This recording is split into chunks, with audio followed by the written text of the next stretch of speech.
Welcome to another Teaching Tidbits episode. The topic of this episode is called Tools to Enhance Reading Comprehension Using Smartphones.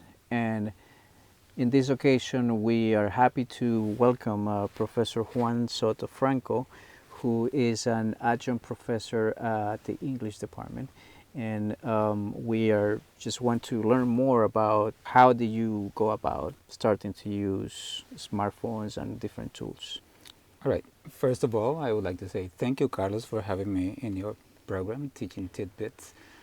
And to answer your question, the first thing I noticed is that many students were using cell phones. In different classes, you always see them with their cell phones around them. And I said, well, why not incorporate this tool together with some other resources we have available? For instance, we have the New York Times subscription, which is for free for not only students but faculty and staff, plus the idea of using one of the free apps that exists. It's called the Free Dictionary.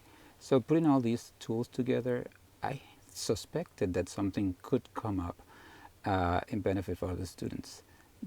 Besides enhancing their reading comprehension skills, I also understood that students could also develop critical reading skills, which is very important for future courses. For me as a faculty member, would it be very difficult? Because sometimes we don't feel comfortable with implementing or using the technology. Was it any complex for you to be able to get to the point where you were managing the technology?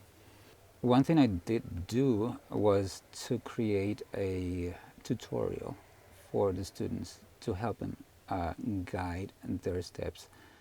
So the tutorial was something easy to create. I just took some screenshots and then I added some caption under those screenshots, and also I kind of guided the steps in a chronological order so students would be able to follow the steps easily. I think faculty members can do that, and of course this was created using Microsoft Word, and later on I just converted that Microsoft Word document into a PDF. What were the reactions from students? What challenges, if any, did they share with you? Well, the first thing I do the very first day of class, I have students download this app on their cell phones. So once they notice that they're using cell phones in their classroom, it's a way for them to say, oh, wait a minute, I like this class. That was kind of the first reaction. And what I have received from the students is that they have a very positive attitude towards the app. Some of them have even commented that they have been using this app in other classes. I mean, not only in my class to enhance their vocabulary, but they say, oh, wait a minute, I could also use this in other classes. And that is very positive, I think, and that's a very positive impact. Now, coming back to the faculty perspective, applying and doing this exercise, getting the feedback from students, how did this exercise change the way that you teach, the way that you have approached your pedagogy in the classroom? It has helped me as an instructor have students more engaged in their learning. So having that on my side is something that I value a lot. Not all the time you get to have all students engaged in their learning, and noticing also that they are improving and they're building up vocabulary and also building up confidence in their reading skills.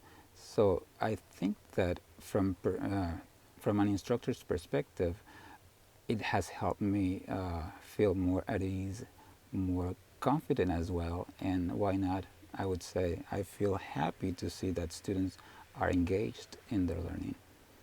What would be a piece of advice that you would provide to any faculty member that sees this exercise as something that they want to implement in their teaching? What would you say to them? Well, what I would say is that If you're interested in trying technology in your classroom, don't be afraid. Give it a shot. Try it out. Of course, you should go ahead and try it on your own first before you try it out in the classroom. And even if you do so in the classroom and you make mistakes, hey, we all learn from mistakes, don't we? Excellent. That's a great piece of advice. And with this, we will be also providing the resources that the Professor Soto-Franco shared and in with this video. And until the next time we meet again for another episode of the Teaching Tidbit.